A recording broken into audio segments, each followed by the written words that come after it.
This is Janet Gershlick with Southwold Scribblings. Now, if I do this, can you notice anything different about me?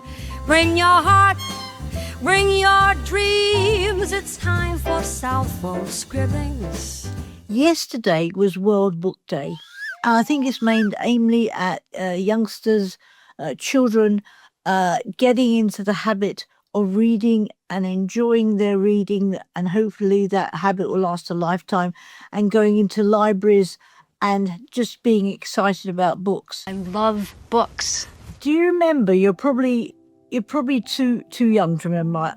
You're probably younger than I am, but you may remember that libraries used to be places where you had to whisper, and you got told off by the librarian if you were speaking in a loud voice.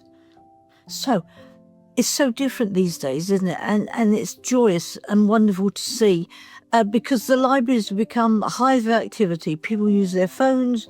In this library, we're lucky, maybe in yours as well. We have people that are just meeting, having quizzes, doing jigsaws, Scrabble, knitting, just sitting around a table and talking.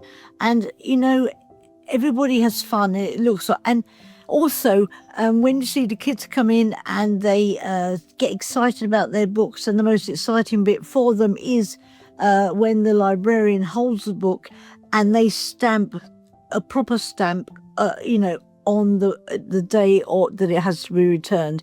And that for them is one of the best bits about being in the library with their parents. It's wonderful, to be honest. I love books. Here's another question. Okay, so do you still read books, or do you go online? Because I don't know about you, but people say to me, I carry 3 heavy books around with me all the time. So I'll tell you why in a moment. But people say, well, why are you carrying 3 heavy books when you could go online and have 100 books ready to read? And I'm not sure about you, and maybe you will agree or not, but I just love carrying books because I love the weight of the book. I love the feel of the book. I love the design of the cover. They're beautiful covers. I love books. I just hate reading. And for me, it's really, really important to have 3 books. I'm not sure why it's 3 that I carry around with me. But I do know that when I meet up with friends and they're always late, and they always know they're going to be late, so I don't know why they can't sort themselves out, but that's another question.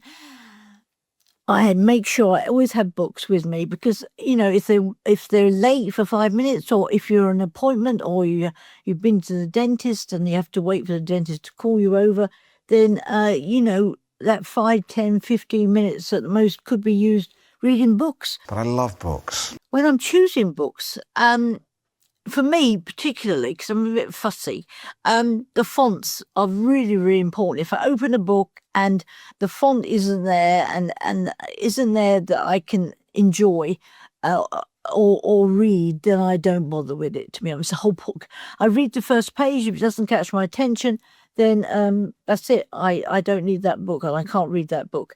And of course, I never, ever, ever read the last page. Books. I love books. Let me tell you another story in Southwold Scribblings. So I was down at Atlantic City in New Jersey staying with friends, and they've got this boardwalk. And I took a library book with me, which is a bit ridiculous because when you finish it, you have to take it back in your luggage back to the library. So I was so excited. I so love this book. I sat down in a little shelter. It was a very windy day. You'll never guess what happened. The last page, I'm serious, the last page blew away.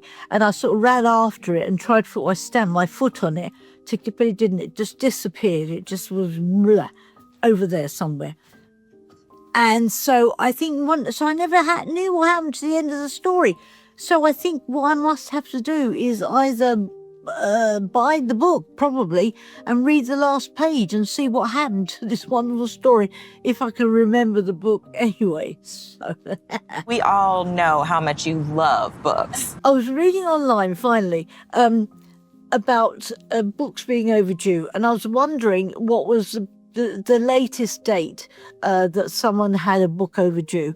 And I was speaking to librarians, and what it happens is it's usually when people are clearing out their loft, or they're moving, or they're just sorting out someone else's property in those sort of circumstances. I know you know what I mean. And then the book, which was called, I'm not going to tell you this because I'll read it, Dogs and Their Management, and maybe it does take that long time to teach a dog new tricks, 60 years overdue. And the libraries are so excited about getting their books back and their library stock back that they waive the fines and they don't worry about it. They don't say anything. They say, thank you so much. And they're so grateful to have those books back. So let me ask you that final question. How long have you had a book that is overdue? And when you return it, what happens? I want to know. Janet Gershlick, Southwold Scribblings. Take care. Bye-bye. She's got laughter, she's got tears. Janet Gershlick through the years. Bring your heart, bring your dreams, 'cause it's Southwold Scribblings. Oh yeah. You cannot love a book unless you've read it.